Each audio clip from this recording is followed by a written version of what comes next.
Hello नमस्कार दोस्तों, कैसे हैं आप लोग। उम्मीद करती हूँ आप लोग बहुत अच्छे होंगे। दोस्तों, मेरा नाम प्रिया शर्मा है और जैसा कि मैं रोज़ एक नई कहानी के साथ आपसे मिलने आती हूँ, आज फिर एक नई कहानी लेके मैं आपसे मिलने आई हूँ।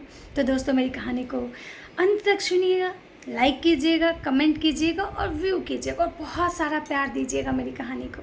और अगर आपने अभी तक मेरे चैनल को सब्सक्राइब नहीं किया तो प्लीज़ प्लीज़ प्लीज़ मेरे चैनल को सब्सक्राइब कर दीजिए और बेल आइकन को ज़रूर प्रेस कर दीजिएगा ताकि मैं जो भी कहानी लेके आऊँ वो आप तक जल्दी पहुँचे। तो दोस्तों, मेरी कहानी मैं शुरू कर रही हूँ। उससे पहले मैं कुछ कहना चाहती हूँ।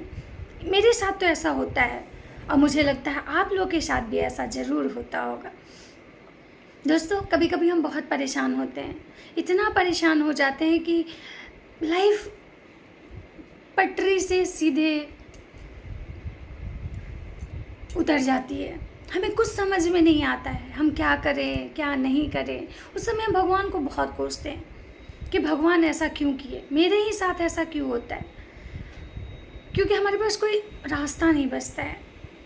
तो हम अपना मन की भड़ास को ऐसे निकालते हैं। तो दोस्तों, मैं अपनी कहानी शुरू कर रही हूँ, इसको ध्यान से सुनिए। तो मेरी कहानी जो है एक राजा की है और उनके राज्य में एक जो माली था उसकी है। माली राजा के बागीचे का देखभाल करता था और रोज़ राजा के लिए ढेर सारा फल तोड़ के अपने बगीचे से ले आता था और राजा उसको प्यार से खाते थे। इसी तरह काफ़ी दिन से वो माली था। एक दिन वो माली सोचा कि आज राजा के लिए कौन सा फल लेके जाएं। राजा को आम भी दे आए, अनार भी दे आए, नाशपाती भी दे आए, नारियल, केले, संतरे, जो कुछ भी फल था सब तो राजा को दे आए। बगीचे में भी देखा तो वही सोचा कि इतने सारे फल सब तो मैं पहले ही राजा को खिला चुके हैं। फिर उसे याद आया कि आज हम राजा के लिए अंगूर लेके चलते हैं। माली ढेर सारा अंगूर तोड़ के एक टोकरी में इकट्ठा कर लिया और लेकर वो राजा के महल पहुंच गया। वहां जाने के बाद माली देखता है कि राजा चुपचाप गुमसुम से बैठे हुए हैं, वो किसी से कोई बात नहीं कर रहे हैं। उनके चेहरे का भाव से ऐसा लग रहा था कि वो काफ़ी परेशान हैं, उनके मन में बहुत कुछ चल रहा है। राजा थे तो दरबार में, लेकिन उनका जो मन था वो कहीं और था। वो एक गहरे चिंतन में थे, वो कुछ सोच रहे थे। माली उनके सामने फल रख दिया और चुपचाप जाके सामने बैठ गया। लेकिन राजा को फिर भी कोई सुध नहीं रहा, वो चुपचाप बैठे थे। माली भी चुपचाप देख रहा था। फिर राजा का ध्यान एकाएक अंगूर की टोकरी पे जाता है। फिर राजा उसमें से एक अंगूर निकाले और खाए। उसके बाद राजा जो किए वो सुन के आप भी थोड़े हैरान हो जाएंगे। राजा जब अंगूर की टोकरी से अंगूर निकालते तो एक अंगूर खुद खा लेते और दूसरा अंगूर सामने बैठे माली पे फेंक के मारते थे। माली कुछ नहीं बोलता था, सिर्फ इतना कहता था, ईश्वर सबका भला करे। फिर राजा उसी तरह से अंगूर खाते और फिर एक अंगूर से माली को मारते। फिर माली बोलता, ईश्वर बड़ा दयालु है। इसी तरह से कम 10 से 15 बार ये चीज़ें रिपीट होती रही।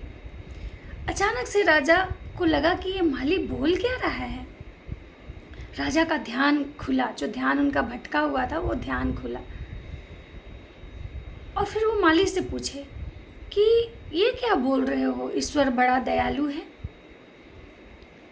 तो माली बोला कि सरकार, आज जब मैं बगीचे से आपके लिए फल तोड़ के ला रहा था तो मैं सोच रहा था कि आपके लिए कौन सा फल लेके जाऊं, कौन सा ऐसा फल लेके जाऊं जो आपको काफ़ी पसंद आए।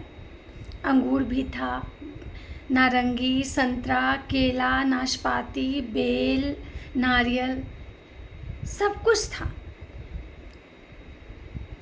अब आप एक बात बताइए, अगर हम नारियल तोड़ के लाते या बेल तोड़ के ले आते तो आज मेरी क्या दुर्दशा होती। आप खाते और उसी से फेंक के मुझे मारते।